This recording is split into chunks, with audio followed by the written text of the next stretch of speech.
150 ballıq ixtisasların siyahısı hər il Təhsil Naziri ilə razılaşdırılır və bu il yeniliklər olacaqdır. Yeniliklər ondan ibarətdir ki, siz bilirsiniz ki, demək birinci qrupda təxminən 11 dənə ixtisas var idi.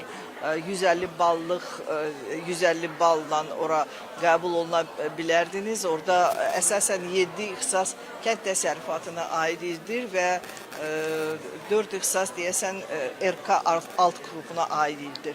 Bu il demək bu siyahı çoxalır və RI alt qrupuna aid olan 2 dənə də ixtisas kompüter mühəndisliyi və informasiya texnologiyaları RI alt qrupunda 150-200 bal arasında nəticə göstərən abituriyentlərin də imkanı olacaqdır ki, ixtisas seçimi aparsınlar. İkinci ixtisas qrupunda da kifayət qədər demək təxminən 7 yeni ixtisas 150 ballıq ixtisasların siyahısına əlavə olunubdur. Üçüncü və dördüncü qrupda elə bir dəyişiklik yoxdur. Keçən ilki ixtisaslar da bu ildə qalıbdır. O siyahıda əlavələr yoxdur. Amma birinci, ikinci qrupda bu əlavələr var.